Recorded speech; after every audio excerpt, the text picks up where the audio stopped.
Olá, pessoal. Eu venho dar uma palavrinha com vocês, compartilhar uma reflexão sobre o positivismo jurídico e o que já se chamou de inércia normativa do positivismo jurídico. Inércia normativa. O que é isso?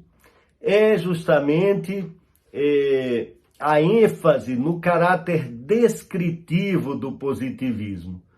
Positivismo teria um caráter descritivo e não normativo ou prescritivo. O positivismo descreveria como o direito é, mas não como o direito deve ser, né?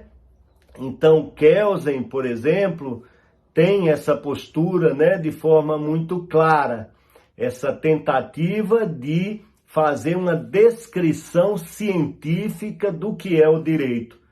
E nisso a gente pode vislumbrar uma influência do cientificismo do século XIX, né, e do próprio século XX, quando é que Kelsen escreve, né, mas são influências que já vêm desde o século passado, do século XIX, e que estão muito presentes também no movimento chamado de Círculo de Viena, né?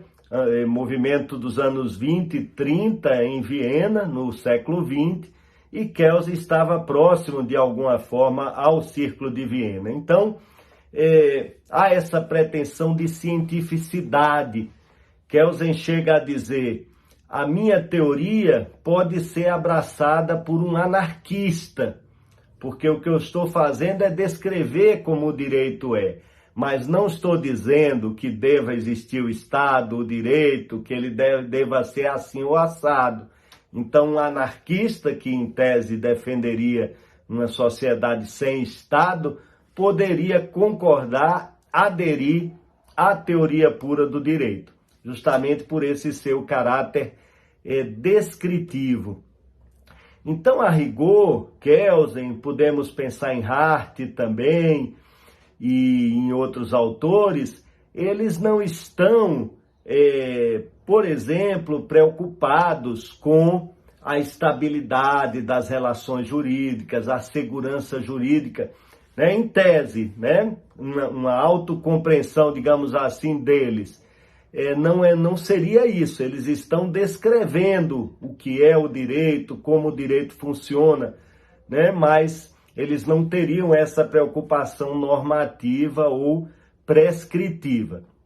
É claro que alguns críticos, digamos, de correntes mais moralistas do direito, como Lon Fuller, já num debate com Hart, vai dizer: olha, os positivistas dizem, tem um escrito de Fuller, dizem que a sua abordagem é descritiva, mas ela é plenamente prescritiva ou normativa. No fundo, ela está dizendo, sim, como o direito deve ser, e até poderíamos pensar como o juiz deve se comportar, né, diante do direito, né, como que o juiz deve, de fato, se ater de maneira mais literal ao direito escrito e com menos liberdade interpretativa, digamos assim. Coisa que os positivistas não assumem fazer, né? Como eu disse, eles insistem no caráter descritivo. Mas alguns adversários, como Lon Fuller, já vão aí colocar o dedo e dizer que não, que o positivismo é sim prescritivo. Uma corrente mais moderna, que advoga esse caráter meramente descritivo do positivismo, é o chamado positivismo exclusivo, né? De um Joseph Raz, por exemplo. Então também vão insistir no caráter meramente descritivo do positivismo, e que o positivismo não vai estar dizendo ao juiz: faça assim, seja assim, haja de forma mais ou menos criativa, com mais ou menos liberdade diante do texto.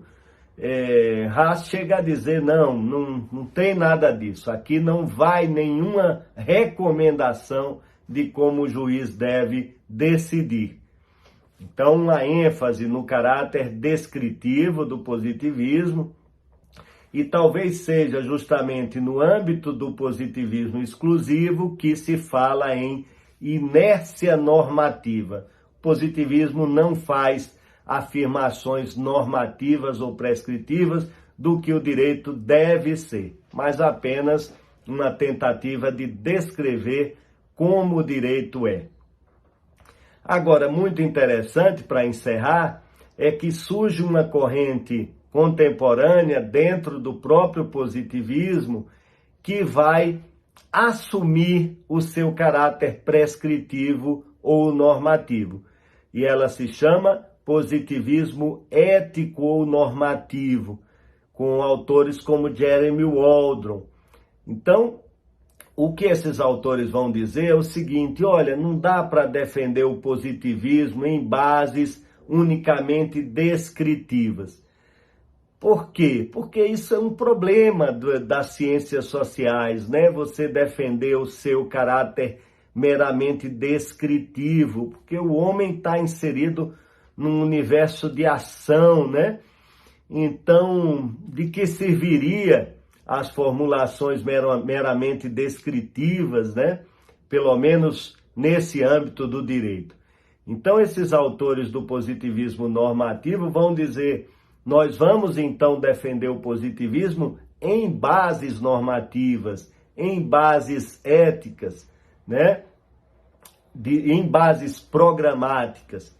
Então, é bom que se adote uma concepção positivista do direito, é bom, é positivo, é conveniente do ponto de vista político e jurídico que nós concebamos uma separação entre direito e moral, que nós privilegiemos as fontes sociais do direito e não os valores morais, né? Isso, então, faz parte de uma concepção normativa do que deve ser o direito e o Estado, né?